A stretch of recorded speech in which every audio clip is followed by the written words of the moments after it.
Nothing like me and you. Ang buwan ng Hunyo, tinaguri ang buwan ng kasalan o buwan kung saan marami ang nagpapakasal.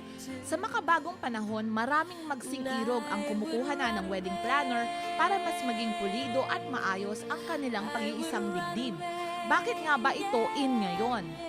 Wedding kasi nowadays, hindi na siya kasing simple as before na medyo traditional. Ngayon, it takes a lot of ideas, innovation, and creativity ng bawat couple. And also, ang pinaka-importante, it takes a lot of budget ang mga wedding.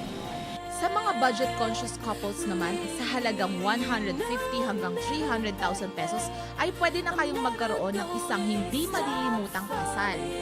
Sa bridal gowns, ito naman ang in.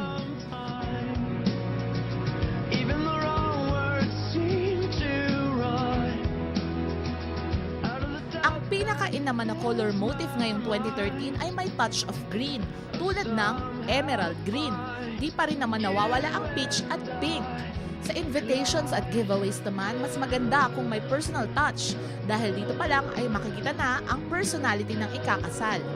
Nakakaaliw naman ang note na ito na karaniwan na palang nilalagay sa reception table. May mga in na pakulo din sa mga wedding programs. For the wedding games, iba-iba na eh. So, meron kaming shoegaze na mas okay sa mga bachelors natin. We have the Russian fingers para naman sa mga girls. We have what you call the damsel in distress game. So marami na ngayong innovation. Actually, meron na ngayong 50-50 game na tinatawag. That 50-50 game, so ang mangyayari is, it's a table-by-table game.